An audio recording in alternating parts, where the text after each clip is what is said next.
dia a todos e a todas, mais uma vez. Sejam bem-vindos. E a gente tem, então, hoje o terceiro dia das conferências docentes, dessa vez com o nosso colega, o professor Ronaldo Cavalcante. Queria falar um pouco sobre a formação do Ronaldo. Ele se graduou em Teologia pela Faculdade Batista de Brasília em 1983. Portanto, a época que eu soltava pipa ainda, ele já estava se formando em teologia. Eu também soltava pipa. Sei. Fez o mestrado e o seu doutorado, mestrado em 1992 e doutorado em 1998, a conclusão, na Universidade Pontifícia de Salamanca, na Espanha. Foi professor da Universidade Presbiteriana Mackenzie por cerca de 10 anos, de 2002 a 2011. Realizou um primeiro pós-doutorado na Escola Superior de Teologia de São Leopoldo, no Rio Grande do Sul, instituição pertencente à Igreja Evangélica de Confissão Luterana do Brasil. Como resultado desse pós-doutorado, ele publicou o livro A Cidade e o Gueto, que tem aqui na nossa biblioteca um estudo sobre o neofundamentalismo que tem tomado conta do protestantismo, especialmente no Brasil. Ele tem sido professor aqui na Faculdade Unida desde 2012, realizou um segundo pós-doutorado no Seminário Teológico de Princeton, ao longo do ano de 2016, uma parte de 2015 e 2016. E desse segundo pós-doutorado resultou esse texto que foi publicado no ano passado pela Paulinas, As Relações entre o Protestantismo e a Modernidade, que, num certo sentido, aprofunda o debate da cidade e o gueto, né? E vai ter uma continuidade ainda desse texto, no qual ele já está trabalhando também. Aqui na nossa instituição, ele fundou a Cátedra de Teologia Pública e Estudos da Religião, reverendo João Dias Araújo, em homenagem a esse pastor, que foi um militante, né, das causas sociais aqui no Brasil, já falecido, e cátedra que atualmente é coordenada pela nossa professora Claudete Urich. Muito bem, além dessas questões de formação acadêmica, ele é um amante da música e da poesia do Chico Buarque de Holanda e é torcedor do Fluminense. Então, posto isso, eu passo a palavra para o professor Ronaldo.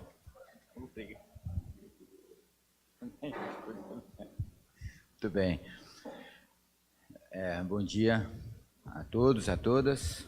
É uma alegria estar aqui. Eu não pude estar na segunda-feira, na conferência do professor Kenner, e ontem eu consegui assistir ainda a conferência do professor Graham à noite.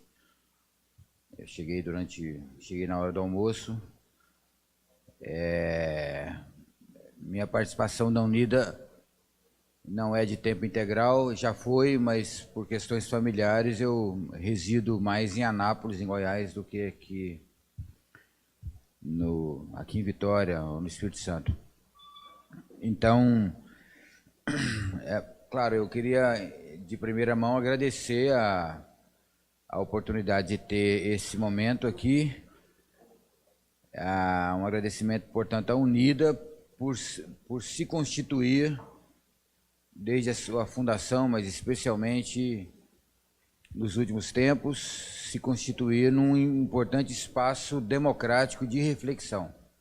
Eu acho que talvez, além de todas as outras coisas, buscando a excelência acadêmica, essas questões todas, no corpo docente, a participação dos alunos nas pesquisas e tudo, além de tudo isso, eu acho que esse é um ponto que destaca, vamos dizer assim, a Faculdade Unida no cenário da educação teológica ou dos estudos de religião no Brasil, que é ser esse espaço que a gente tenha de liberdade, portanto democrático, para reflexão e para a produção do conhecimento nessas áreas correlatas, né? Como o professor Vanderlei disse, É uma exposição delimitada, né? Como destacou muito bem o Graham ontem à noite, é uma exposição preliminar, a dele, sobre a questão da Comissão Nacional da Verdade, e a minha está delimitada pela pesquisa feita nesse material, que resultou nisso aqui. Claro, então, o que a gente faz aqui é, na verdade, uma síntese de uma parte desse material. Então, no material, vocês têm os detalhes, as minúcias, as indicações bibliográficas para aprofundamento dos temas, etc. Então, eu faço uma aproximação, eu acho que a aproximação da conferência, que é as relações entre protestantismo e modernidade, no meu ver, tem que ser uma aproximação não teológica, mas uma aproximação dentro das ciências das religiões e fazendo um recorte com a filosofia da religião. Então eu faço em 2 momentos essa aproximação, tentando uma síntese sobre o fenômeno religioso, o que é isso, para depois entrar de cheio na questão, no campo protestante propriamente dito, né? Então, eu diria o seguinte, nessa aproximação, existe uma atitude religiosa no mundo, e desde que o mundo é mundo. A antropologia cultural, por exemplo, identificou que as mais antigas expressões religiosas datam de 70 mil anos atrás. Tipicamente religiosas, 70 mil anos atrás. Então, a atitude, a partir disso, a atitude religiosa, dependendo da geografia, em maior ou menor grau, ela é encarada como um lugar comum. No nosso caso ocidental, ela foi um lugar comum muito forte, muito estabelecido na Idade Média, evidentemente, e antes. Antes também. No mundo antigo, que a gente tem notícia, a religião foi a religiosidade, a atitude religiosa, ela sempre foi uma expressão cultural vigente, dependendo do país, com supremacia, assim, muito forte, quase que absoluta, né? Só lembrar um dado, que uma das 2 acusações feitas ao filósofo Sócrates, na Grécia, foi de ateísmo. E ele conversava com... Isso não está escrito, está mencionado, mas não está escrito, porque ele não escreveu praticamente nada, ou nada. E ele explicava, não é que eu não creia, é que eu acho que tem Deus demais. Está sobrando, tem mais Deus do que gente. Então eu prefiro reduzir isso para dar espaço para o que veio a ser o esforço maiêutico dele, né? Filosófico, de extração da verdade, né? Ou seja, maiêutico no sentido de dar a luz a um processo mental, cerebral, filosófico, o que veio a ser a grande característica da Grécia depois do período mitológico. O período mitológico narrado por Hesíodo e por Homero, dos séculos 8 em diante, ele cai em desuso, diminui a intensidade e no lugar se coloca a reflexão filosófica, o que para o Ocidente vai ser fundamental. Então não é que o Sócrates afirmou um tipo de ateísmo, é que ele diminuiu a intensidade do panteão. O panteão era muito completo, inclusive na Bíblia a gente tem, no Novo Testamento a gente tem até o agnóstico teu, né, o Deus desconhecido, para que nenhum Deus fosse esquecido da adoração, até o Deus desconhecido está presente. Então, na Antiguidade Ocidental e na Idade Média especialmente, a atitude religiosa é um lugar comum, mas após o advento da modernidade, que aqui nos interessa, ela vai se tornando uma postura cada vez mais insólita.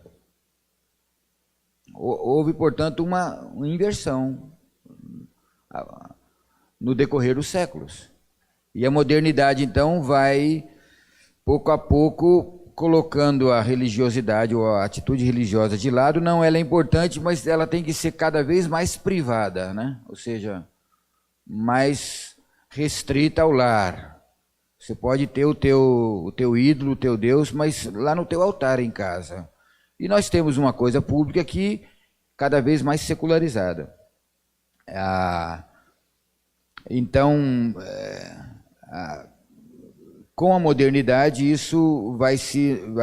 essa inversão acontece, e em muitos casos a atitude religiosa ela se torna ambivalente.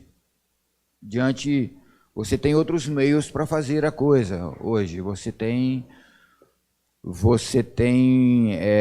instrumentos fornecidos pela reflexão humana ou pela ciência propriamente dita no Ocidente que resolve a parada. Então não fica muito sem sentido voltar ao passado da atitude religiosa para tentar acessar algum conhecimento ou resolver alguma questão. Então, isso é um processo, evidentemente, mas isso acontece. O Rubem Alves dizia desde os primeiros escritos dele, que é o que é religião, que aconteceu um exílio do sagrado, né? Eu creio que esse é um capítulo daquele livrinho, né? O exílio do sagrado.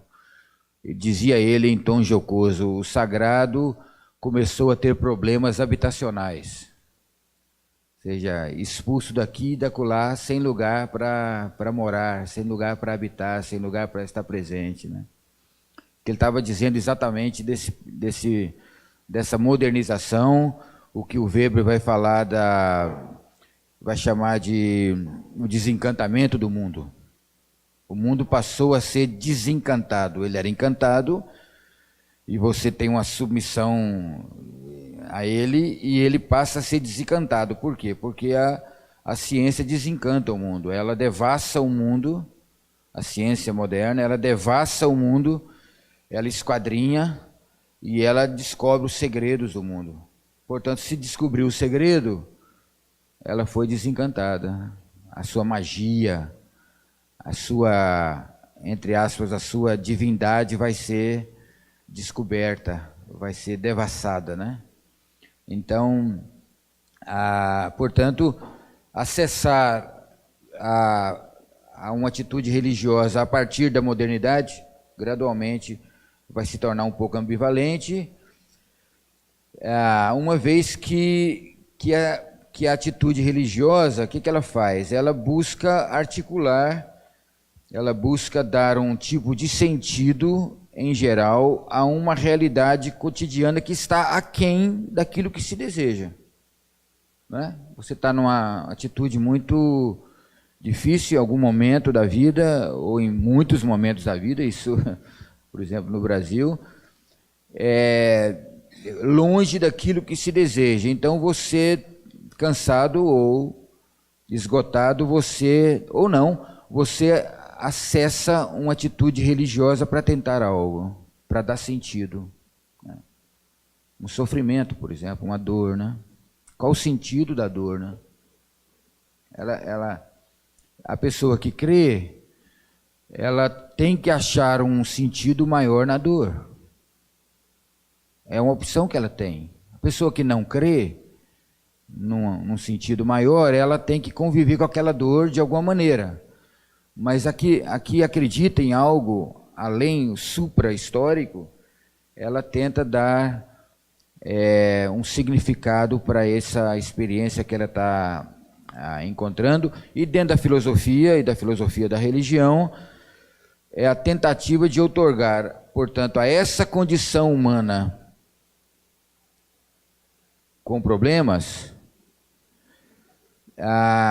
um telos, como a gente diz na filosofia e também na teologia, uma ordem, né? A questão teleológica, né? Ou seja, tem que haver um sentido em tudo.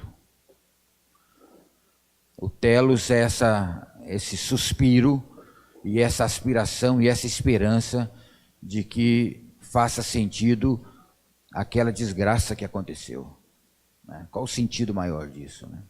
A gente vê isso nos relatos na televisão, nas enchentes.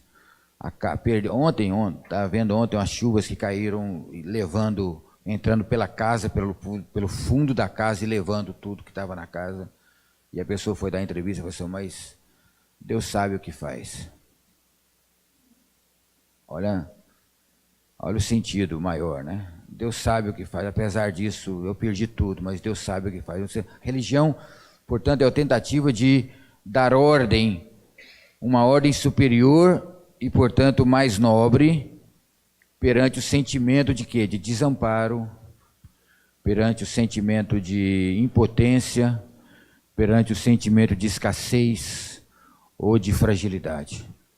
Diante dessas coisas, a gente então tem que tentar acessar algo que supere isso, como também a falta do próprio significado existencial. Às vezes a pessoa tem tudo isso, não tem, as desgraças não aconteceram na sua vida, ela tem uma vida de bom para ótimo, de ótimo para excelente, mas isso acontece em países muito bem desenvolvidos, que a pessoa tem tudo, ela não tem que preocupar com a medicina, com a educação, com segurança, porque tem tudo, mas ainda assim ela sente uma falta de significado maior na vida, né? Então a incidência de posturas religiosas em países desenvolvidos é enorme hoje, enorme, porque até então, a partir do Marx, você explicava a existência da religião porque a sociedade está enferma. Mas numa sociedade que não está enferma socialmente, que tenha, a religião continuou vicejando, brotando, nascendo, germinando. Então, uma outra função é essa, é dar um significado pessoal, de alma, existencial para a pessoa, e fazendo assim a religião tende a sublimar a realidade dura da existência no sentido pessoal ou no sentido social do caos. É preciso ordenar o caos, né? O caos da existência, seja ele social, seja ele individual. Então, muito pessoal. Então, como é que se ordena? Você ordena, então, acessando a esse outro tipo de conhecimento, outro tipo de relação, que é a questão religiosa. Então, em segundo lugar, nessa aproximação, você, portanto, encontra na religião uma função. Isso foi tão forte na sociologia que uma parte da sociologia da religião migrou para um aspecto chamado de funcionalismo, que estava presente em outras disciplinas do conhecimento, especialmente das ciências humanas, mas migrou para o funcionalismo. Os antropólogos que estudaram a religião como fenômeno cultural, eu lembro aqui, por exemplo, de dois especialmente, um inglês chamado Radcliffe Brown e um polaco chamado Malinowski, Bronisław Malinowski. Esses dois, eles perceberam, a partir daquilo que já tinha identificado o Durkheim, o Emile Durkheim, eles perceberam a função da religião. Porque na teoria, na ditadura da leitura marxista anterior do século XIX, na Inglaterra, na Alemanha, na Europa, a religião não tem função. Ela é um zero à esquerda, por isso que ela é um ópio, por isso que ela é um suspiro de uma criatura que está oprimida, porque a sociedade está enferma, por isso que nasce a religião, ou surge a religião. A partir do Durkheim, depois o Weber, e agora os funcionalistas, eles perceberam, não, espera aí, ela tem função. Mesmo que a função não seja sobrenatural, conforme pensava Durkheim, a função não é sobrenatural. A função o bem maior é a sociedade, a coesão social. E a religião era o elemento para ele, o elemento por excelência, para fazer a coesão social, né? Então, nessa função, nesse funcionalismo, a religião busca estabilizar a condição imanente. Há que se dar uma estabilidade, porque essa oscilação diante do inesperado, da fragilidade, do desamparo, isso acaba destruindo a pessoa, né? Como ser social. Então é preciso estabilizar a condição imanente, fazendo o quê? Harmonizando essa pessoa com a perfeição daquilo que transcende. É preciso encontrar um ponto de conexão entre o imanente e o transcendente. Aquilo que se crê, que está fora, que não está subjugado ao mesmo desamparo que eu estou. Então, como é que eu, o ser desamparado e frágil, que hoje está bonito, como agora, por exemplo, mas é uma bolha de sabão que estoura, amanhã pode não ser, não é? É isso que acontece no nosso dia a dia, né? Nessa chuva que eu vi o relato ontem, a segunda cena da reportagem foi o enterro de um menino levado pela correnteza, um pré-adolescente de 11 anos. Imagine, morreu uma pessoa na cidade, um adolescente de 11 anos, que foi levado pela correnteza e tal. Então é uma bolha de sabão, e todos nós estamos expostos a isso. Então, portanto, é preciso fazer, a religião então tem essa função de estabelecer com a conexão entre o imanente e o transcendente. É preciso, pois, a conexão desses dois estados paralelos, como se fossem duas linhas paralelas, né? Uma é supra-histórica e outra é totalmente imiscuída na história. De alguma forma, fazer encontrar a graça, diriam os teólogos, ou o sagrado, diriam os cientistas da religião. É preciso fazer encontrar a graça, o sagrado, que é o andar de cima. Como é que eu acesso ao andar de cima? Como é que eu pego o elevador para lá? Como é que eu faço esse toque, esse ponto de contato com o andar de cima? Ou seja, a graça, o sagrado, andar de cima, com a natureza, ou o profano, segundo o Mircea Eliade, que é o andar de baixo. Então, o que aconteceu nesse processo? Um esforço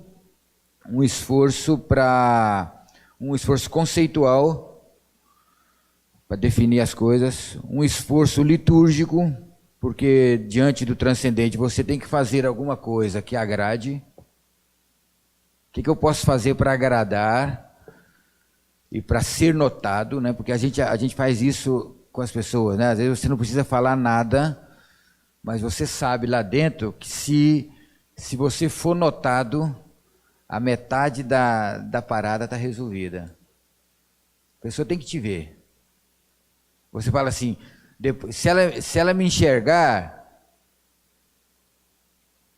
no namoro, por exemplo, né? O rapaz diz assim, se ela me enxergar, eu me garanto depois. Ou seja, eu faço a liturgia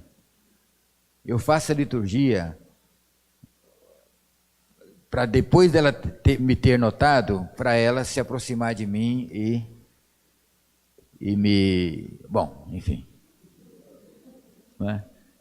Então, isso acontece muito nessa relação da religião, né? Ou seja, primeiro um esforço conceitual de definição e tudo mais, um esforço litúrgico e também, eu diria, um esforço doutrinário final, porque você tem que saber as maneiras corretas intelectualmente de aproximar do sagrado, né? Você tem que ter esse feeling e essa percepção de que o sagrado gosta disso, disso e disso, e uma delas são essas definições finais doutrinárias, né? Então a religião,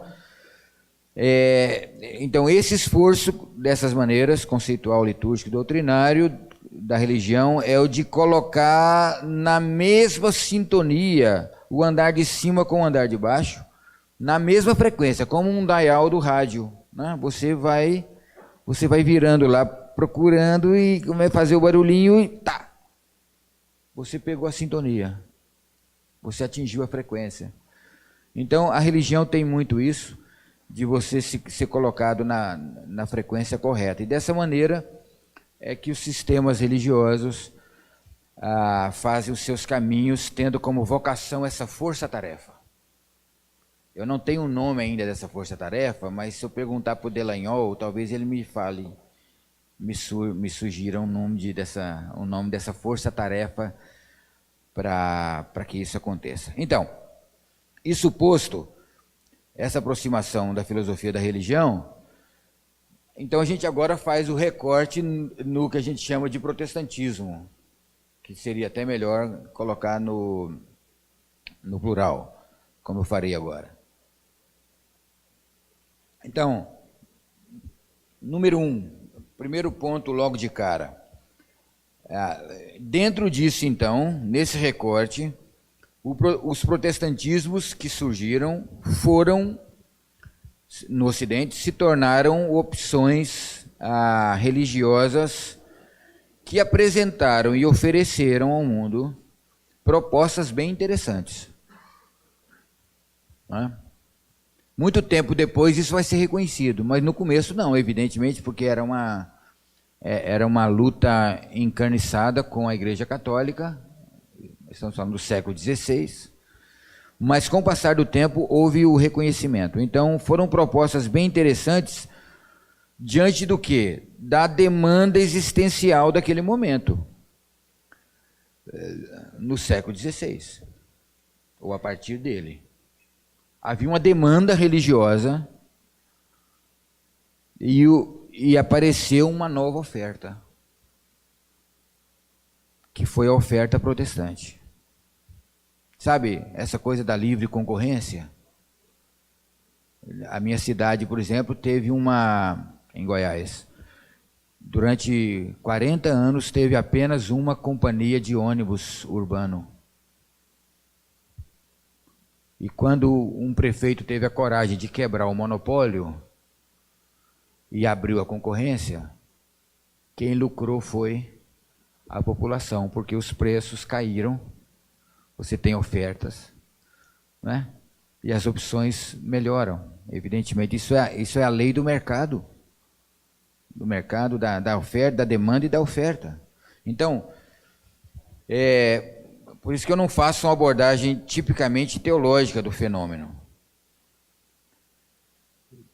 Mas, nesse sentido, o século XVI, ele testemunhou a oferta de uma nova possibilidade, e nesse próprio oferecimento que se deu, se percebe o caráter paradoxal da mensagem. A teologia não vai tratar muito disso, não vai querer mexer com isso, teologia clássica, porque considerar a mensagem como paradoxal, de alguma maneira, era reconhecer uma fragilidade. Você não pode reconhecer uma fragilidade no produto que você está oferecendo. Então, a primeira interpretação protestante de si mesmo, da sua mensagem, é uma interpretação ufanista, é uma interpretação absoluta, é uma interpretação final, ou seja, nós temos a verdade. Nós descobrimos a verdade que estava perdida no obscurantismo da Idade Média, o discurso tradicional que nós tivemos, né? E que nós propalamos. Mas se a gente olhar com outros olhos, com olhos mais acurados e mais críticos e mais autocríticos, se percebe então o caráter paradoxal da mensagem protestante. E esse caráter possui, então, uma relação direta com o contexto histórico e sociocultural.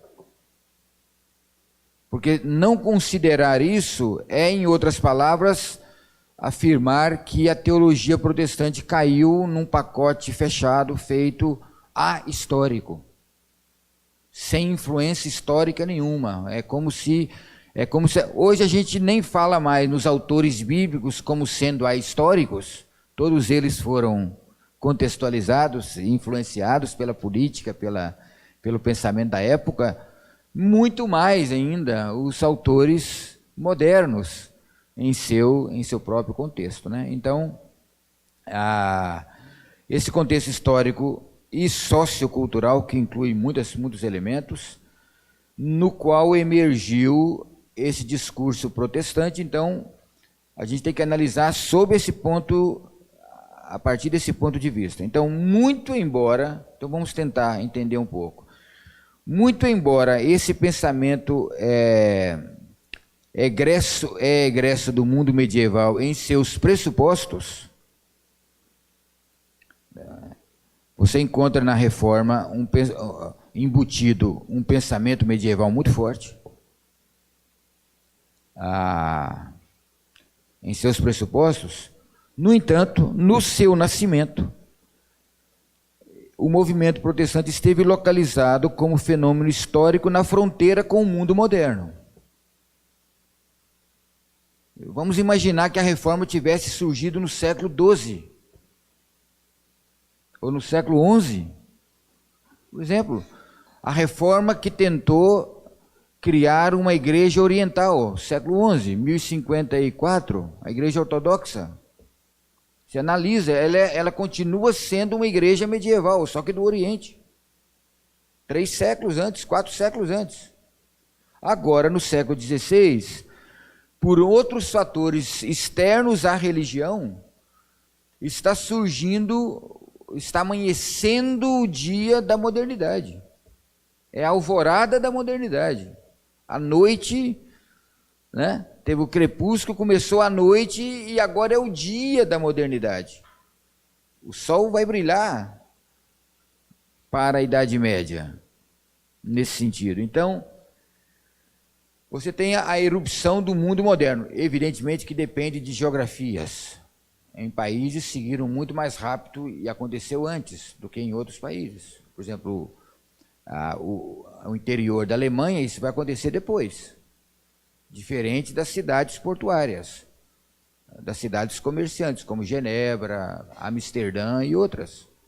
Mas, de qualquer maneira, grosso modo falando, isso é um fato.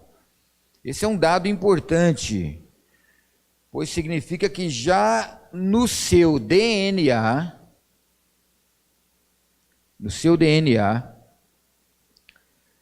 o protestantismo carrega cromossomos com potências e destinos diversos.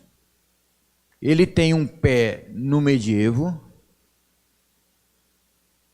e ele tem um pé na modernidade. Isso para a performance futura é bem complexo. Ele não é totalmente moderno e ele não é plenamente medieval. Ele está exatamente na transição, que já tinha começado com o Renascimento, mas a transição do Renascimento ela estica. Até o século, ela tem um passo importante com a invenção da imprensa no século XV, meados do século XV, 1450, por aí, com Gutenberg, e esse humanismo, essa coisa, a renascença, vai eclodir com o Erasmo de Roterdã. E o humanismo dele, que é contemporâneo de Lutero, amigo de Lutero, pelo menos no início. Depois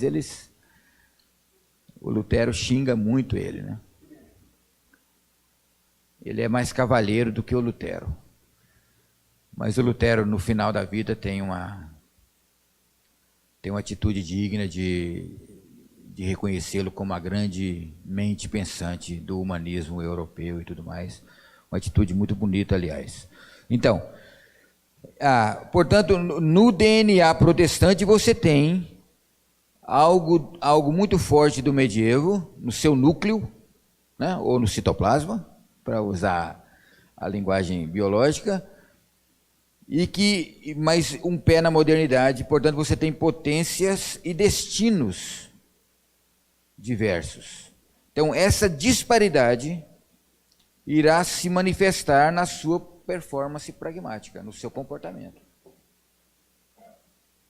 Você tem uma performance que depende desse DNA mesclado.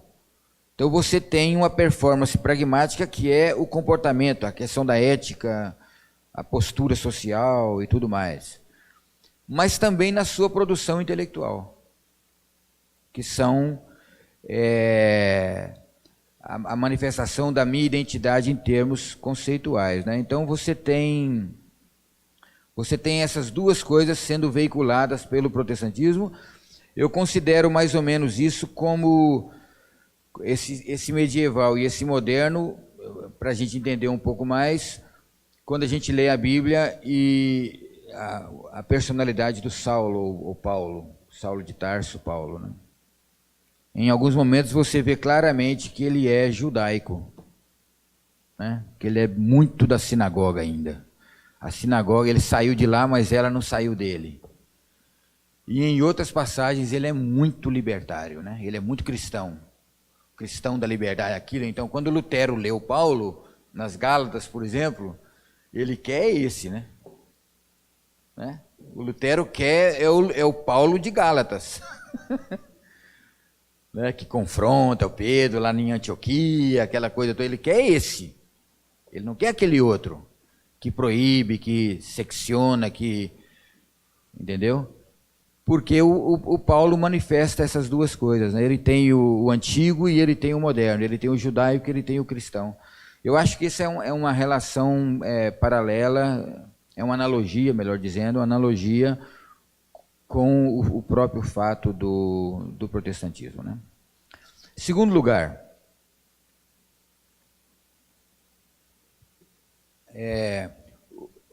os dois líderes principais de primeira hora, eu estou colocando Lutero e Calvino, mas poderia ser Melanchthon, poderia ser Farel, Beza e muitos outros luteranos, mas vamos pelo menos esses dois, para que a gente não tem tempo. Mas no livro tem muitos outros colocados, tá? Os seus dois corifeus iniciais, Lutero e Calvino, é preciso não vê-los apenas confessionalmente.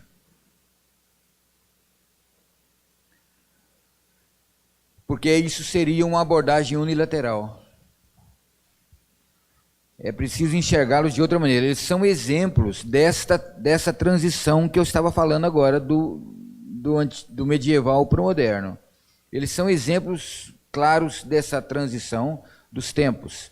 Portanto, faz-se necessário, na abordagem, considerar o espírito do tempo, o Zeitgeist, que a teologia propalou, né? O espírito dos tempos, dessa movimentação inicial protestante. Movimentação inicial protestante, ela tem um ritmo que considera que tem uma relação muito forte com o espírito do tempo. Para quê? Para melhor entender a personalidade protestante, ou as personalidades protestantes, né? Os autores mais críticos vão dizer assim, a movimentação protestante inicial, que vai e vem, que afirma o novo e afirma o velho, é esquizofrênica. Existe uma esquizofrenia no DNA. Isso foi uma crítica muito forte, por exemplo, a Lutero, né? Ele começou sendo, na avaliação que fizeram dele, o Denifle e outros, ele começou sendo um herege, passou a ser um louco e terminou como endemoniado, né? Foram os 3 epítetos que deram para ele no começo. O Calvino, como era mais de gabinete, era mais recolhido, aí então ele ficou um pouco longe dessas coisas. O Lutero, como falava muito e estava sempre na taberna com os amigos, é mais fácil de você descobrir quem que ele é ou quem que ele parece ser, né? Então, falava muito, ele tinha as conversas de mesa, as Tischreden, né? As Tischreden, né? As conversas de mesa viraram vários volumes da obra luterana, né? Que são as conversas com os discípulos, alunos dele na mesa, sobre doutrina, sobre o batismo, sobre ceia, etc. Então ele ficou muito mais exposto. Mas esses dois líderes, eles emergem de um imaginário religioso medieval. Eles vêm de lá, né? Isso não pode ser descartado.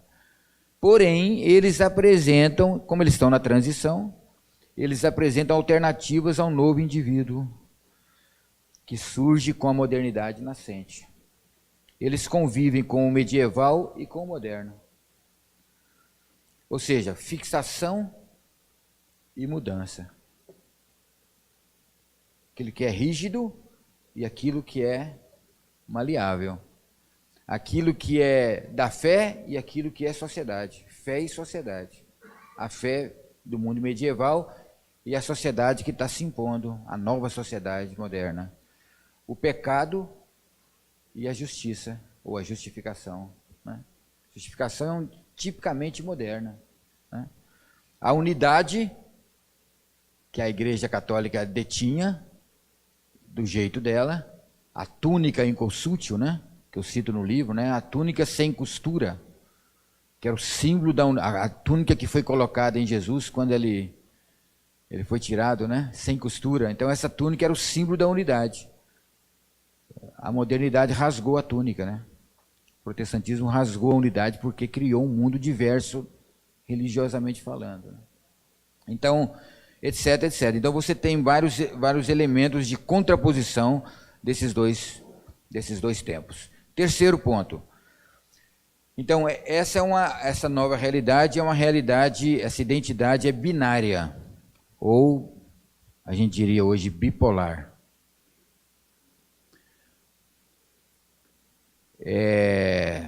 Por quê? Porque ela estabelece uma tensão. Ela estabelece uma tensão.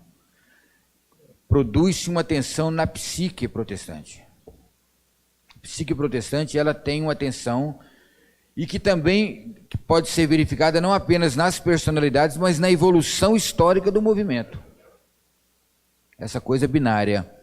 Durante todo o século XVI e primeira metade do século XVII, o fenômeno protestante lutou por quê? Por afirmar e veicular a sã doutrina, a doutrina correta. Né? Era a palavra de ordem durante quase 150 anos. Por isso que o protestante não tinha tempo para fazer missões, por exemplo. Vamos mandar missionários se a gente não sabe nem o que a gente crê e o que a gente acredita exatamente. Nós não temos isso definido. Precisamos definir primeiro para depois enviar. As missões só vieram no século... Bom, teve uma questão lá do século XVII, um pietista, né, que foi, acho que patrocinado pelo rei da Dinamarca, que saiu lá de Halle, da Alemanha, da escola de Halle, do Spener, mas, em geral, as missões só vieram no século XVIII e XIX, muito tempo depois. Então, a palavra de ordem era afirmar e veicular a doutrina correta. Isso é que nós temos que fazer. Então, o que ele fez para fazer isso? Popularizou os aspectos sobrenaturais do cristianismo. Tem que definir a teologia. O que é glorificação, o que é justificação, o que é santificação, o que é a criação do mundo, o que é soteriologia, sabe? Essas coisas todas que a gente estuda em teologia sistemática eram as palavras de ordem, porque a palavra de ordem é definição, conceituação. Então, populariza-se esses aspectos do cristianismo, colocando-os em formas através de quê? De fórmulas confessionais. Confissão de Augsburgo, de 1500 e... Claudete, 1530. A Institutos do Calvino, primeira edição, pequenininha, 1536. A Confessio Helvética, Suíça. Confissão belga, Catecismo de Heidelberg, pequeno e grande Catecismo do Lutero. E todos os 67 artigos lá de Zurich, né? São confissões protestantes para definir o que é o certo, o que é o correto em termos doutrinários. Portanto, essa coisa muito vertical de estabelecer o que é finalmente a verdade. E essas fórmulas confessionais, elas foram estabelecidas por meio de antinomias com o discurso católico. Seria uma resposta sempre à teologia católica. A teologia católica afirmava a confissão protestante X afirmava B. São confissões antinômicas, né? Ou seja, contra a primeira lei estabelecida na Idade Média. Então, e por isso, essas formas confessionais consideravam a sua fonte originária de fé e prática a Bíblia. Então, se você tem esse carro-chefe, o que é a Bíblia, portanto? A Bíblia é apenas um patrimônio essencialmente doutrinário e prescritivo. Não há ideia, portanto, durante 150 anos, de que a Bíblia, por exemplo, é uma literatura. Mesmo que alguns isoladamente fizessem isso já, por exemplo, Matias Flácios, né, um exegeta luterano que é um dos fundadores da exegese científica, o precursor do método histórico crítico, isoladamente ele fazia, mas isso não saía nas confissões de fé. Portanto, você tem a Bíblia é um patrimônio essencialmente doutrinário e prescritivo. O que está lá tem que ser seguido e tem que ser obedecido. Né? Então, e esse patrimônio está sintetizado, resumido nas confissões de fé. Por isso, as confissões de fé, qual que é o modelo? Tem um assunto, uma afirmação e debaixo as citações bíblicas subsidiando aquilo que se afirmou. Esse era o modelo de todas as confissões, desde a confissão de Augsburgo, que é a primeiríssima, pelo menos a mais importante, até a confissão de Westminster meados do século XVII, na Inglaterra. Esse tempo de 150 anos aí, isso que realmente está vigorando. Quarto ponto. São 6 pontos, tá, gente?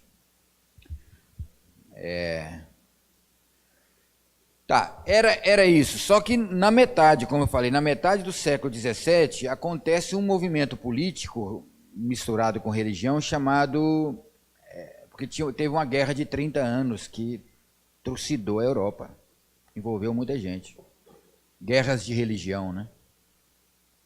Acabaram com a Europa.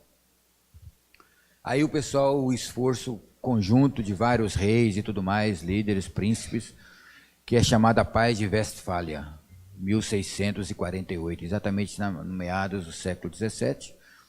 Então o campo protestante foi percebendo, a partir disso, o campo protestante foi percebendo a necessidade de uma relação mais coerente entre fé como devoção a Deus, de um lado,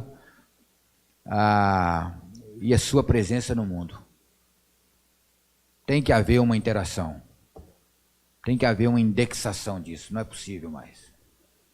Você ignorar o social em nome da sua fé, ignorar o horizontal em detrimento do vertical. Tem que haver algum tipo de conexão.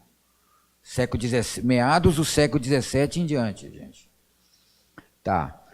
Ele foi percebendo essa presença no mundo, lhe deu a noção de que o seu mosteiro era a fábrica.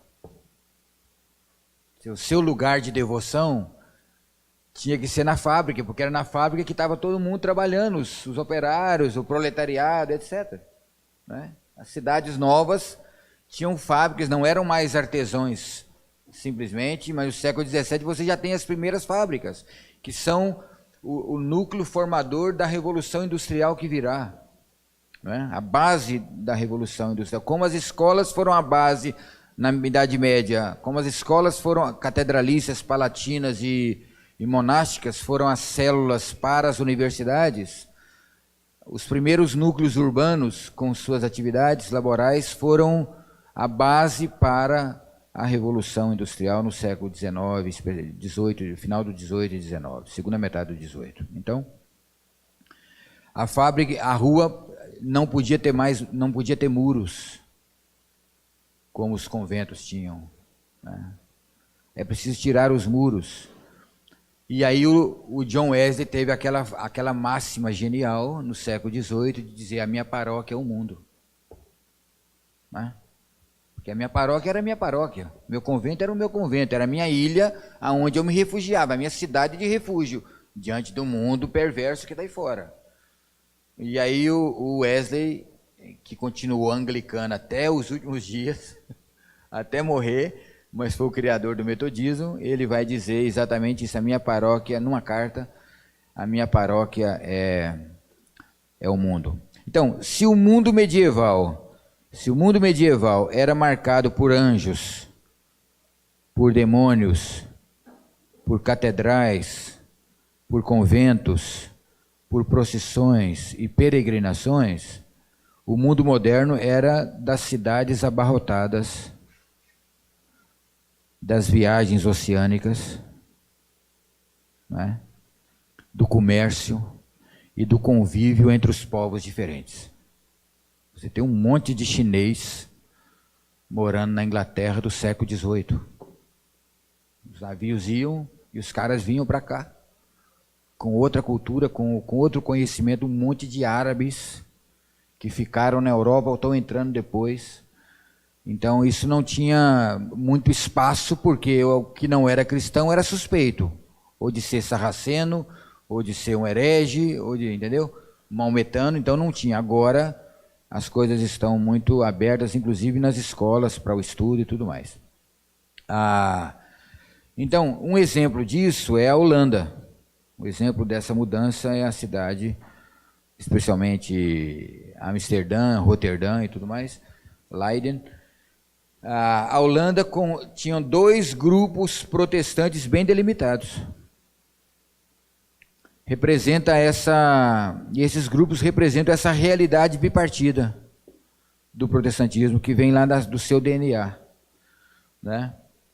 Representa, de um lado você tem, por exemplo, o Sínodo de Dort, que é de 1618, por aí, 18, 19. Você tem o Sínodo de Dort com Gomarus por trás e com Voetius, são teólogos de linha conservadora, ultra-calvinistas. E você tem a sã doutrina, ou seja, tentando preservar aquilo que supostamente foi descoberto no século XVI. Você tem que esticar isso para o século XVII. A sã doutrina descoberta, então vamos manter isso, essa chama acesa. Então, de um lado você tem Dort, na Holanda, que é uma cidade, Dordrecht, e com esses pensamentos. E de outro você tem o Armínio, o Jacó Armínio, que é exatamente a antítese disso, na mesma Holanda. Você tem o Armínio, você tem o Amirro, você tem o Hugo Grotius, criador do direito internacional. O cara com a cabeça escreveu 2 volumes sobre a paz, a necessidade da paz entre os povos, né?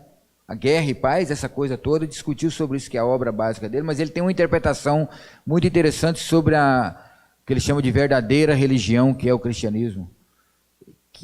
Aliás, essa obra está em português, eu cito aqui na bibliografia final, que eu não sabia que tinha isso.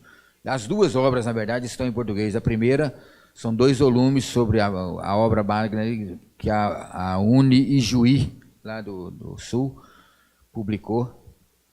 É um trabalho maravilhoso. Então você tem de um lado um fechamento muito forte e do outro uma abertura com Armínios, com Grotius, com a luta pelo livre-arbítrio. E mais do que isso, a luta até para superar de vez a mácula do chamado pecado original, que está presente na teologia agostiniana calvinista. Então você tem uma tentativa de, através dos remonstrantes, né, desse grupo mais aberto, de tentar superar isso. Talvez, Wanderlei, você podia ler a síntese que eu faço na página 193, 194, é isso? Essa síntese até na outra página. Exato. Só para sintetizar essa parte, a gente vai para o final. A fé protestante, a partir do século XVII, fortemente ancorada nas escrituras e em seus símbolos, confissões e catecismos, de onde extraiu seu corpus doutrinal, percebeu cedo a necessidade de articular esse entendimento confessional e espiritual com a sua vida no mundo, com a sua presença na sociedade humana. Não queria repetir o ethos católico medieval. Por isso mesmo, o fenômeno protestante manifestou-se de forma criativa e diferenciada, ocupando espaços da vida cotidiana, não apenas na educação, nas fábricas, no comércio, na saúde e na alimentação, na navegação, na magistratura e em descobertas científicas e etc., como também na luta pelos direitos sociais do indivíduo, pela melhoria das condições de trabalho, pela liberdade de consciência, exame e expressão, fazendo valer o seu protesto como um direito dado por Deus diante do Estado ou mesmo da própria autoridade religiosa, direito ao corpo e direito à propriedade. As duras penas foi aprendendo a tolerância com a sua própria intolerância. A luta pela democracia, pelo sufrágio universal e separação de igreja e Estado fez parte da agenda protestante.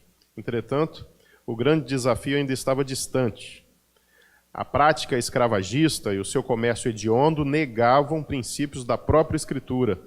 Era o maior escândalo a ser vencido, o que só foi possível pela obstinação cristã de pessoas e movimentos, atualizando a mensagem profética das Escrituras, somado ao Evangelho inclusivo de amor e misericórdia de Jesus Cristo.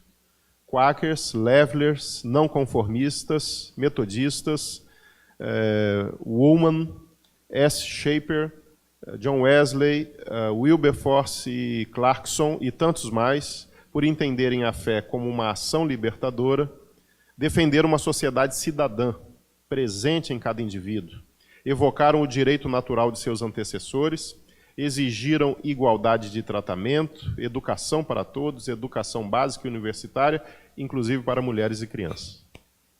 Obrigado. Penúltimo lugar, e com isso ela tentou manter aspectos típicos da devoção tradicional, e essa fé protestante submerge então no novo mundo, na modernidade, com pelo menos 3 aspectos relevantes. Primeiro, para esse novo momento, desenvolve e aprofunda o princípio da individualidade, que tem seus riscos enormes, mas vale a pena correr o risco. É um novo tempo. Talvez aqui dependeu excessivamente do platonismo agostiniano, trazendo para o cristianismo o processo de individuação que o Agostinho lá atrás tinha dito, e que no século XX, 2 psicanalistas famosos de origem protestante também ressaltaram, que foi o Jung, o Carl Jung e o Erich Fromm. Quando falam do processo de individuação, começa lá no Santo Agostinho, passam por outros momentos e aterrizam na Reforma Protestante. Isso ofereceu ao mundo uma nova persona para o novo mundo. O Erich Fromm chega, inclusive, a dizer: o homem assustado da Idade Média por anjos e demônios, ele assustado, ele tem uma nova possibilidade agora nesse novo mundo. Então ele precisa de um arcabouço, ele precisa de um conteúdo novo para esse novo momento. É um vinho novo que precisa odres novos, uma estrutura nova para sujeitá-lo, né? Para recebê-lo. Então, o processo de individuação, e que está ancorado também na doutrina luterana do sacerdócio universal dos crentes. Cada pessoa, então, ela é o indivíduo que se relaciona com Deus e não a igreja. Não é? A igreja não é o sacramento de salvação, mas o próprio indivíduo é que assume esse papel. Segundo, a partir disso, descobre a sua vocação religiosa mundana. A vocação protestante é religiosa mundana. Ela está inserida no mundo, portanto, no mercado, nas trocas comerciais e mercantis. Os protestantes vão se destacar muito numa primeira área do conhecimento humano, que é a questão do comércio, né? Não vão se destacar mais em lavrar a terra, ou mesmo na artesania, mas no comércio. E terceiro, o protestante mostra-se muito mais preparado para os avanços tecnológicos. Por quê? Porque a natureza, na leitura protestante, perde a sua dignidade divina, né? Talvez a obra clássica sobre isso é uma obra de um inglês que foi tornado Sir exatamente pela produção dessa obra, que é a Religião e o Declínio da Magia. Esqueci o nome do sujeito, sabe, Graham? Deixa eu contar, viu? Tem que escolher bem os professores ingleses que você traz, tá? Tô brincando, gente, é claro. Mas eu esqueci mesmo. Mas tá aqui, é porque eu esqueci a primeira palavra, que é do sobrenome. Não é John, não. Não é o Tolney, é... Hã? Kate? Ah, Thomas, obrigado. Muito obrigado. Keith Thomas. Aqui. Religião e o declínio da magia. Eu usei aqui eu usei ambos. Eu tenho a edição inglesa e tem uma edição em português da Companhia das Letras esgotado, caríssimo. Mas num leilão desse eu consegui. Esse livro é um livro clássico, é o mais completo sobre a ascensão da religião e o declínio da magia, ou da superstição, como ele diz, né? Que é exatamente esse momento aqui que ele analisa. E por último, não esquecer então que nesse passo para a modernidade nós temos um capítulo importante, é o processo de secularização, que é um dos pilares da modernidade. Possui uma clara imbricação com o fenômeno protestante. Processo de secularização. Por isso mesmo, o próprio termo secularização vai ser reabilitado e vai ser redimido na teologia contemporânea protestante. Ele foi reabilitado nessa teologia por um teólogo alemão chamado Gogarten, Friedrich Gogarten, depois pelo Dietrich Bonhoeffer nas cartas de prisão, Et si Deus non daretur, e vai ser reabilitado por último pelo Harvey Cox, teólogo batista, que nós trouxemos aqui na Faculdade Unida. Então isso é um sinal importante desse processo, que é precisamente a pluralidade da teologia protestante, que surge a partir desse processo de secularização, e que não deixa de ser uma ode, um elogio, uma elegia à diversidade. Então eu abordo essa temática por meio de 4 ensaios, para mostrar essa diversidade protestante, que nasce desse processo.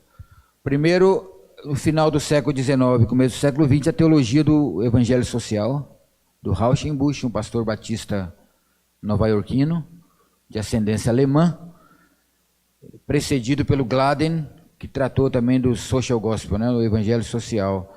Segundo, a teologia dialética política, feito pelo grande teólogo protestante, talvez o maior do século XX, que é o Barth, e a declaração de Barmen, da igreja confessante contra o nazismo, etc. Terceiro, as teologias alternativas, por exemplo, conceito de mito na teologia contemporânea, conceito de história da salvação, Heilsgeschichte, conceito de Offenbarung, conceito de revelação, a nova hermenêutica, a própria secularização, o realismo teológico, a teologia da cultura e a teologia da esperança. Olha só a pluralidade do pensamento protestante que se produz exatamente por conta do seu DNA bipartido, A possibilidade de fazer isso em nome do protestantismo. Então você tem Bultmann, nessa sequência que eu falei, você tem Bultmann, você tem Kuhlmann, Pannenberg, Caseman, Harvey Cox, o Niebuhr, Reinhold Niebuhr, e o irmão dele, o Richard, o Paul Tillich e o Jürgen Moltmann. E por último, o caráter ecumênico da teologia protestante, que talvez seja a nota mais fundamental e mais importante para os nossos dias, é exatamente a prática da ecumenicidade. Ontem à noite, o professor Graham terminou, de passada, ele mencionou uma coisa que eu menciono aqui também, que é a questão da importância do protestantismo na criação da ONU, das Organizações Unidas, em 48. Em 48, né? Em 48, o primeiro Concílio Mundial de Igreja, a reunião, a Assembleia de Amsterdã. E a participação dos grandes líderes nesse esforço ecumênico, portanto, de paz entre os povos, Então eu menciono como prática disso, do protestantismo, as associações e organismos e organizações protestantes que deram origem à questão dos direitos humanos, à luta contra a escravidão, sufrágio universal, etc. Então essa é uma herança importante do protestantismo. Muito obrigado.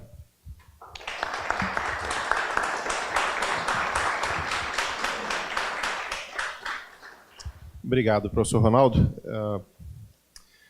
Eu vou iniciar fazendo um breve resumo, assim como eu entendi da palavra do professor Ronaldo. Ele inicia primeiro falando sobre aquela transição entre o mundo medieval e o mundo moderno, né? O processo de um mundo religiosamente fundamentado para um mundo secularizado.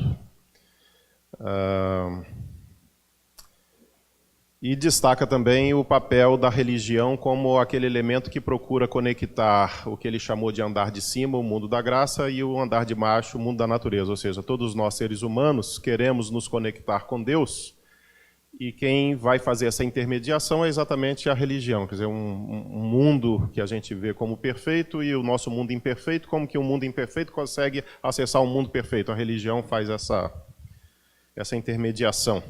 E aí é que ele entra com o tema do protestantismo, dentro dessa ideia maior, mais ampla de religião, agora especificamente o corte que ele destacou aqui, e destaca então o protestantismo como uma religião que é ao mesmo tempo medieval e moderna, e são símbolos dessa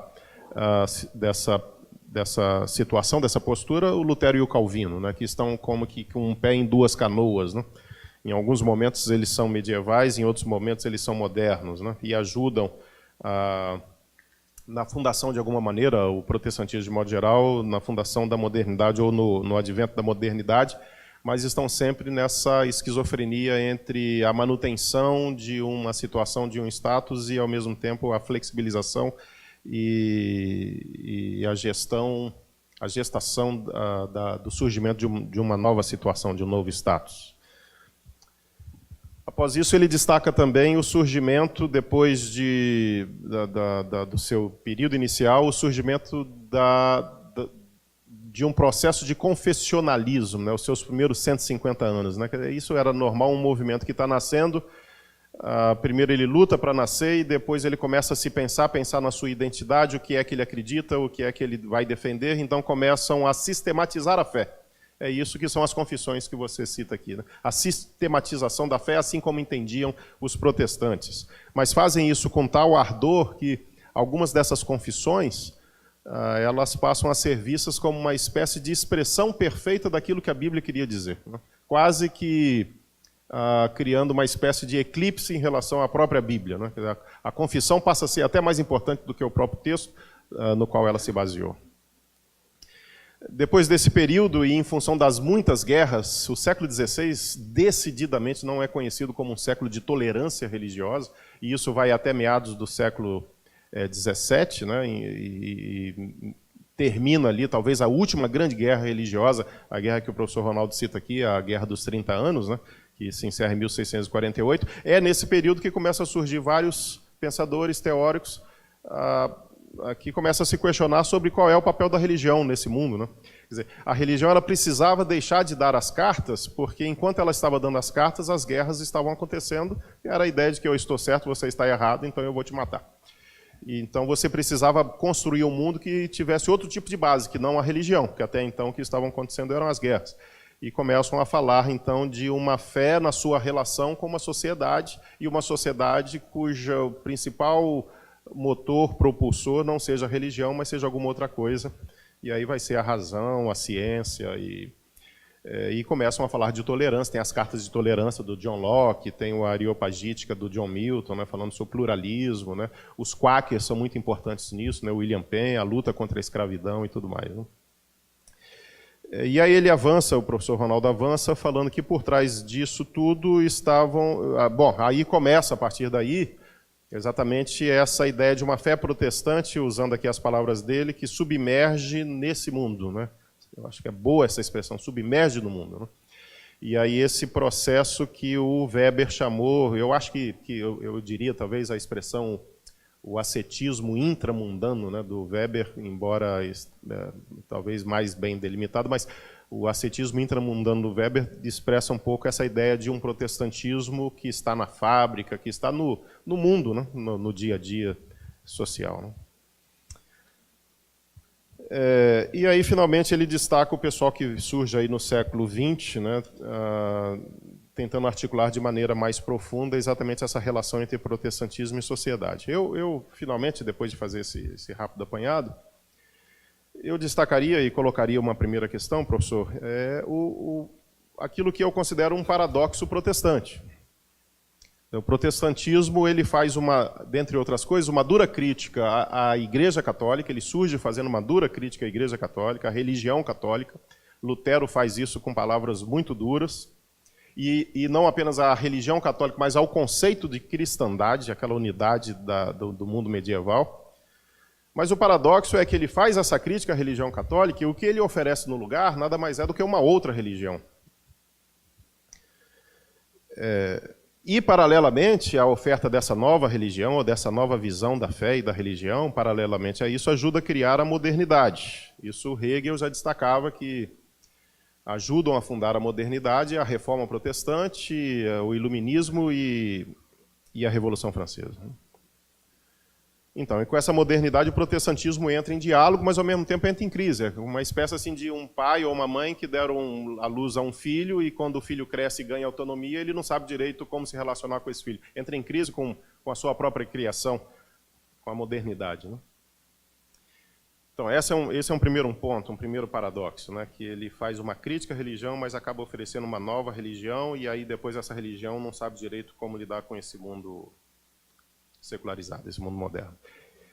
E segundo, e eu encerraria aqui, a forma como os protestantes pensaram a fé, especialmente a partir do século XVIII, talvez, isso já está presente lá desde o início, século XVI, século XVII, mas século XVIII com o John Wesley, e mais propriamente no século XIX nos Estados Unidos, a ideia de uma fé que é individual. Você começa a criar duas formas de se pensar a fé protestante nesse mundo protestante. Né? Aqueles que vão pensar a fé, e eu acho que isso é o que está presente em praticamente todas as igrejas evangélicas no Brasil, e agora trazendo para a realidade de todos nós aqui, que são pessoas que frequentam igrejas, na maioria dos casos aqui, evangélicas. Então, a ideia de uma fé que é individual, no sentido de que a minha fé serve para eu ir na igreja e sentir Deus, experimentar Deus, e viver para Deus, e buscar uma santidade interior. Ou seja, é uma fé individual e, ao mesmo tempo, muito voltada para essas relações que são propriamente religiosas, né? Do mundo religioso ali, do ambiente religioso. E um outro setor do protestantismo que pensa essa fé em termos mais sociais, de uma fé que é para fora, né? O que essa fé tem a ver com a sociedade, e com a sociedade no sentido mais amplo possível, né? Político, social e psicológico. Quer dizer, o que o cristianismo pode fazer em relação à sociedade? Como que ele pode se articular? Nós tivemos um grande grupo de protestantes aqui na década de 50, 60 e daí para frente, tentando articular o protestantismo e a sociedade brasileira. Né? Nesse sentido, não era uma fé individualizada e nem voltada para dentro, mas uma fé coletiva, uma fé de uma comunidade ou de comunidades que querem fazer diferença nesse mundo, mas diferença não nesse sentido de que eu fiz diferença, eu consegui trazer mais uma pessoa para a igreja, mas no sentido de que o foco do cristianismo e dessa fé protestante não é esse, mas o foco é transformar a sociedade numa sociedade melhor. E esse é um grande problema, né? Os evangélicos não param de crescer no Brasil, todos nós sabemos disso, não é segredo para nenhum de nós. Né? O último censo falou em 42 milhões, certamente já tem mais do que isso. Mas a pergunta é qual é a diferença que, de fato, isso está fazendo na sociedade brasileira. Né? Se a gente olhar para as estatísticas de criminalidade, de violência das mais variadas formas, né? Enfim, a sociedade que nós temos, que todos nós sabemos. Então, a pergunta é... Veja, porque isso parece a crônica de uma morte anunciada para mim. A Europa ela entra em crise com o cristianismo exatamente porque a Europa ela se entende como cristã desde tempos imemoriais. E não conseguiu evitar a Primeira Grande Guerra Mundial, não conseguiu evitar a Segunda Grande Guerra Mundial. Então, muitos teólogos vão se perguntar o seguinte: para que serviu o cristianismo se a gente não conseguiu evitar essa tragédia? Quer dizer, milhões, a Segunda Guerra Mundial, 60 milhões de mortos. E era cristão matando cristão. Né? Então, quer dizer, aí a gente volta lá no Sermão da Montanha, das coisas que Jesus esperava do cristianismo, propunha para os cristãos, para os seus seguidores. Assim, aí o cristianismo se expandiu, 1 bilhão, 2 bilhões de pessoas e tal, mas em termos, O que ele fez de fato no mundo? Será que ele realmente conseguiu aqueles ideais do Sermão da Montanha? Onde foi parar tudo isso? Né? Porque se tinha um palco que não poderia ter acontecido a guerra, era a Europa, em tese, se levasse de fato a sério aquilo que dizia, nós somos cristãos. Né?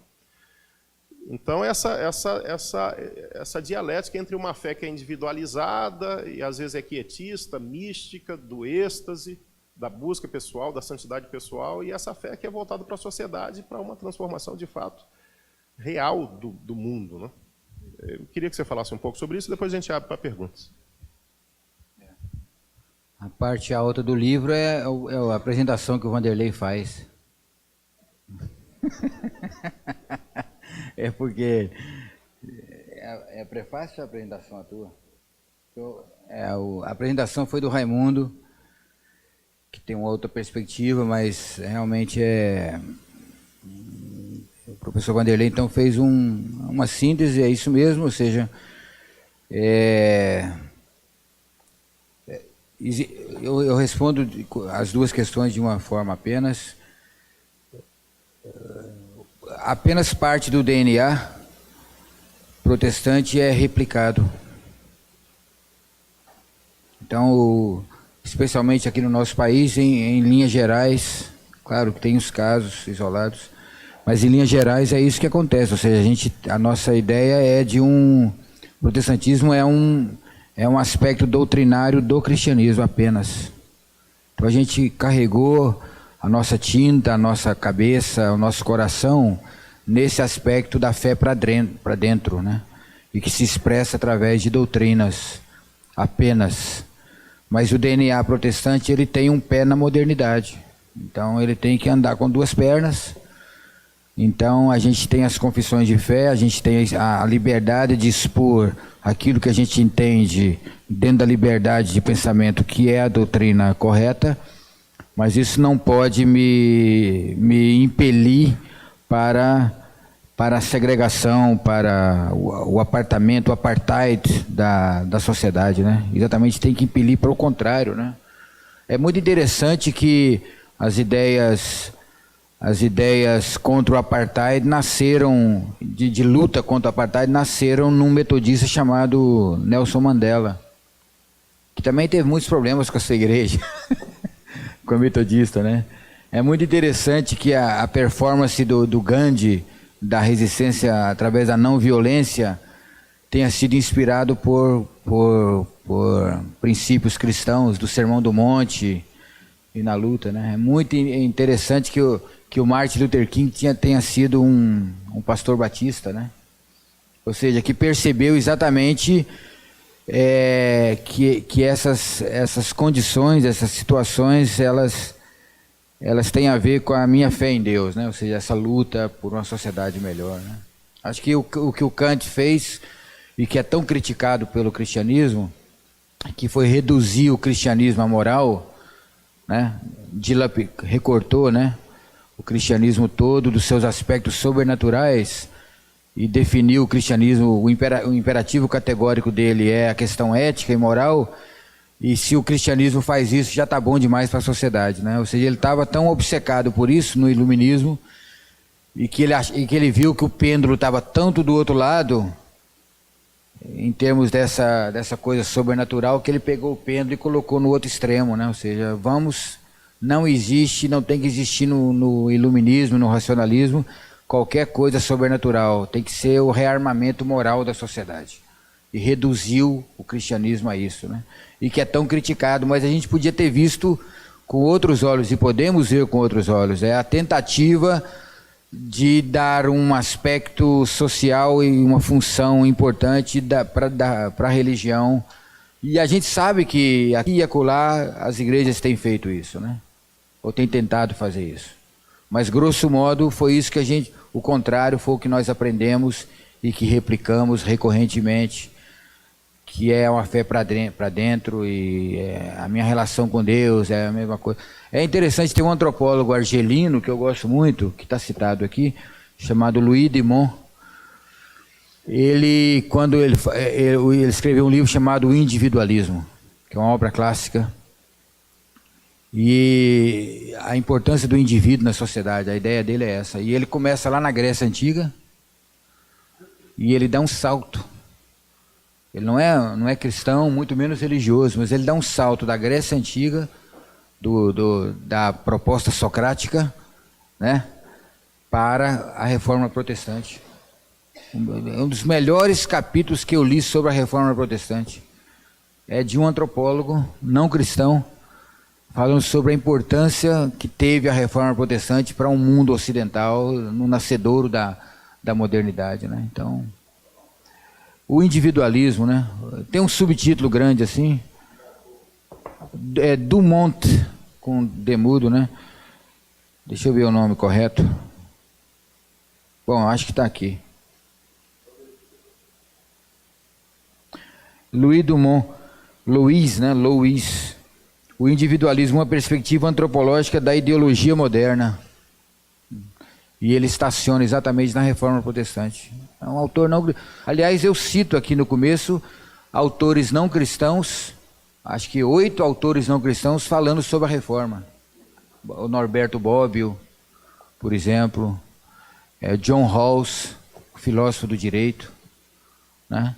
Que teve uma origem episcopal, anglicana, mas que anglicana nos Estados Unidos, né, episcopal, e que escreveu uma obra chamada Teoria da Justiça, que é uma obra clássica da filosofia do direito, né?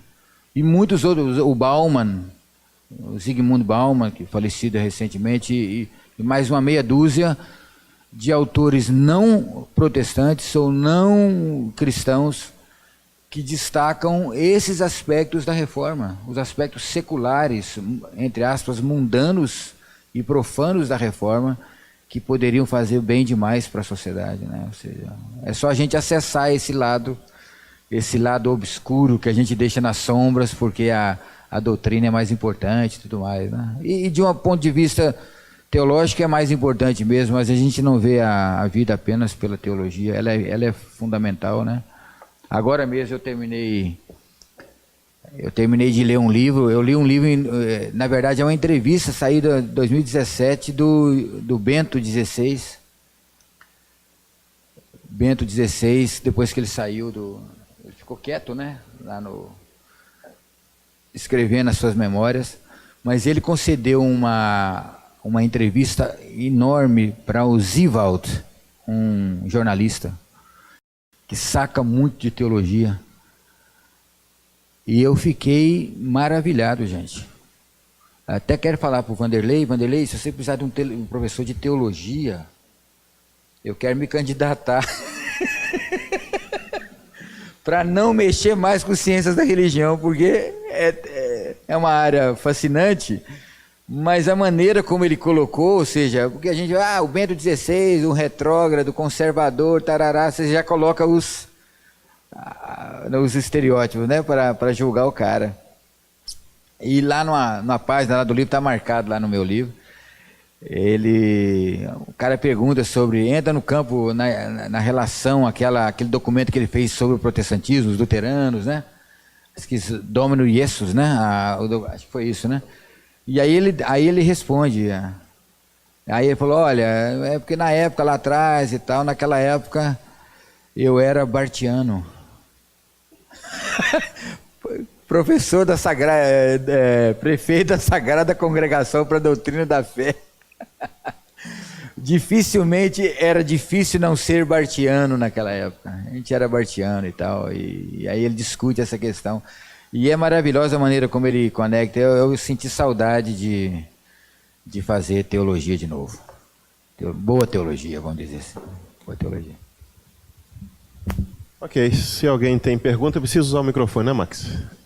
Eu só vou pedir mais uma vez, como de praxe, que seja bem objetiva a pergunta, direta, sem muitos comentários, para que a gente possa ter um número maior de perguntas. Alguém quer fazer alguma pergunta, professor Ronaldo? Lutero ali. Se tiver mais alguém, já levanta a mão, porque a gente já faz 3 e passa para o Ronaldo. Fica à vontade, Lutero. João, Antônio. Valeu, professor. Tem pedigree, né? Bom te rever, professor. Bom dia para todo mundo. Eu só fiquei curioso quanto aos pressupostos, quando você falou dos pressupostos do protestantismo, da Idade Média. Eu não estou conseguindo lembrar quais seriam esses. E uma outra questão bem rápida também, professor, já aproveitando aqui. Eu li um livro há um tempo em que o autor dizia que a grande pergunta na época da Reforma, que Lutero e os demais reformadores tentaram responder, foi como se relacionar com Deus, tendo em vista que a argumentação do livro era que era muito difícil relacionar com Deus mediante a igreja dominante daqueles dias. E a Reforma, então, vem como uma maneira de responder como, então, se relacionar com Deus. A resposta foi a justificação pela fé.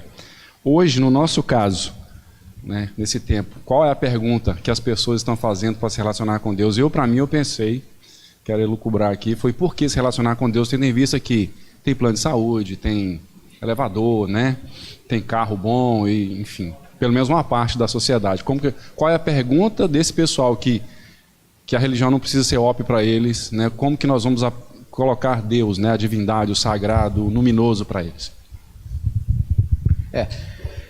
Eu acho que tem vários pressupostos, e eu menciono vários deles aqui, mas eu acho que tem dois que são fundamentais para entender a mensagem protestante, que é o pressuposto agostiniano, o platonismo agostiniano, o neoplatonismo, que está presente em Santo Agostinho lá atrás e que vai invadir toda a Idade Média. Ele vai ser o grande teólogo da Idade Média até surgir o Tomás de Aquino lá no século XIII. E aí a coisa vai dividir, porque o Tomás de Aquino, que conhecia muito da tradição platônica e agostiniana, evidentemente, ele era fortemente influenciado pelo aristotelismo.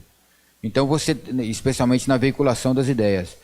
Então a teologia tomista, por exemplo, ela é perfeita no sentido estético, inclusive, da palavra, né? Porque você não tira nem, ela está plenamente definida e conceituada, ou seja, não tem nada fora do lugar. É como um sermão do Padre Vieira. Você não mexe no sermão do Padre Vieira. Ele é perfeito, né, no sentido literário. Então, o platonismo, ele vai e vem, ele sobe e desce, ele tem muito mais maleabilidade. Então, isso influencia muito Lutero. Lutero era um monge agostiniano. Então, por um lado, ele é isso. Agora, as confissões de fé e as teologias sistemáticas que o professor Mandelli estava destacando, elas têm um modelo de veiculação muito mais aristotélico. O conteúdo é platônico, mas a maneira de expor no sentido finalista da palavra, ou seja, aqui não cabe mais nada, ninguém mexe, que é o dogma católico, ou seja, ninguém mexe no dogma. A confissão de fé, apesar de não se chamar dogma, ou seja, ninguém mexe, está definido e pronto, né? Então, ou seja, popularmente é isso. Então, o aspecto agostiniano aristotélico de um lado, e no final da escolástica tem um movimento chamado nominalismo, feito por um monge inglês, franciscano chamado Ockham, Guilherme de Ockham, a navalha de Ockham, aquela coisa toda, e tanto o Lutero quanto o Calvino, o Lutero no mosteiro de Erfurt e o Calvino em Montaigu, no colégio de Montaigu, eles foram expostos e influenciados diretamente pelo nominalismo. O nominalismo fazia uma crítica à escolástica anterior, fazia uma crítica especialmente a Tomás de Aquino, e separava fé de ciência. Sem saber, ele abriu, 300 anos antes, ele abriu o caminho para a ciência moderna, porque a fé pode se desenvolver a um tipo de conhecimento e a ciência é outro tipo de conhecimento paralelo.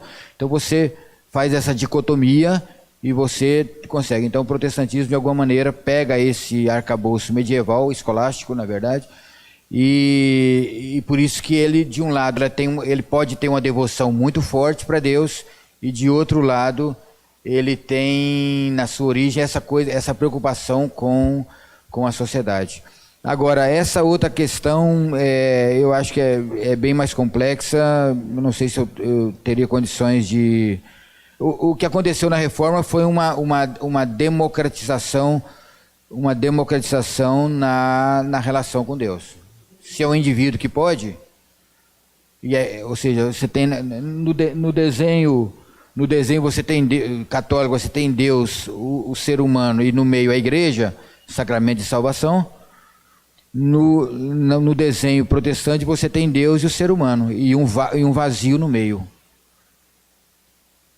Porque o texto bíblico diz que somente um pode preencher o vazio, que é Timóteo, não há um só mediador entre Deus e o homem, Jesus Cristo. Só que o que a Igreja Católica diz, a teologia católica diz, é que Jesus Cristo está presente na igreja, porque a igreja é o corpo de Cristo. O protestantismo faz uma tábula rasa nisso, volta a ter o vácuo no meio e deixa a liberdade da relação. É o indivíduo sozinho perante Deus. Só que a democratização na relação com Deus, qualquer movimento democrático, que é maravilhoso, é o sistema que a gente tem que defender e tudo mais, ele tem seus riscos, né? A gente está vendo isso agora, ou seja, por exemplo, uma atividade típica da democracia é você abrir licitação, não é? Para conseguir alguma coisa, né? Você tem, para o governo comprar os pneus do carro, do Congresso, ele tem que abrir licitação. Isso é uma atitude democrática. Ou seja, vai ganhar a licitação quem der o preço menor da licitação. E a gente descobriu agora o quê? Que as licitações estão todas vendidas, ou quase todas, né? A gente descobriu exatamente, a gente sabia que tinha coisa errada, mas a gente descobriu o endereço para onde o nosso dinheiro de impostos estava indo, e está indo.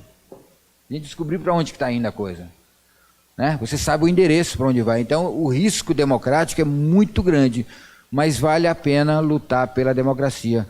O risco dos desmandos na questão da religiosa do Brasil são imensos, as bizarrices, os absurdos, os escândalos e tal. Eu tenho uns colegas amigos, ou não tão amigos, presbiterianos, que têm 20 anos, 30 anos, que só falam isso. Só falam mal da Universal, da Internacional, do Valdomiro, tal. Eu achei muito ruim mesmo o Valdomiro encontrar com o Temer, mas tudo bem, ele tem o direito de encontrar com o Temer e conversar com o Temer. Agora, eu não posso simplesmente fazer uma tábula rasa e dizer assim, isso ou seja, esse é o risco da democracia, na questão religiosa também. Ou seja, nós abrimos a porta, o Lutero abriu a porta e tirou a catraca. A Igreja Católica tinha uma catraca muito bem feita para você poder entrar e sair. O protestantismo veio e aboliu a catraca. Entra e sai, entra e sai. Você não sabe quem está entrando e quem está saindo. Você não tem como mensurar isso. Então, esses são os riscos, como a questão do Locke. E é sempre uma coisa paradoxal, né? O Locke, por exemplo, que é o campeão da tolerância, tinha participação em navio negreiro, na escravidão. É incrível isso. O Lutero, que é o campeão de alguma maneira de estabelecer essa nova relação, foi muito questionado, foi muito equivocado na questão dos camponeses, do trato com os judeus e tudo mais. Ou seja, são os paradoxos da liberdade humana, da pessoa humana, de todos nós. Ou seja, eu estou livre, pero não mútil. Não é? Você não é tão simples e tão romântico assim, né? A coisa no dia a dia é muito diferente, né? Então, por isso que o Tillich tinha falado e repetiu isso, o problema da idolatria, né? O princípio protestante é o princípio da contra-idolatria no próprio protestantismo. O princípio protestante tem que falar muitas vezes contra o próprio protestantismo, né? O princípio protestante não é um patrimônio do protestantismo, né? É algo além que fala, né? Então eu acho que tem tudo isso a ver. É mais ou menos por aí. Muito bem, eu acho que está de bom tamanho, a gente foi brindado aí com um banquete pelo professor Ronaldo, e eu quero realmente agradecer, Ronaldo, pelo seu empenho, pelo seu esforço. Ele não tem muitos livros, mas tem alguns aqui, se alguém tiver interesse, que tem um preço melhor também do que comprar na editora. Eu li o livro de capa a capa, e não é porque o Ronaldo é professor e nosso amigo aqui, mas o livro realmente eu acho que é essencial para se entender o que ele chamou de DNA do protestantismo. Para todo aquele que é estudioso de teologia, vale muito a pena adquirir. Tá bom? Muito obrigado a presença de todos vocês, e amanhã a gente encerra aqui com a palestra do professor Alessandro Rocha nesse mesmo horário. Tá bom? Lembrem-se de assinar a lista de presença, que eu suponho esteja correndo aí entre vocês. Muito obrigado, com Deus, um bom retorno para casa. Obrigado.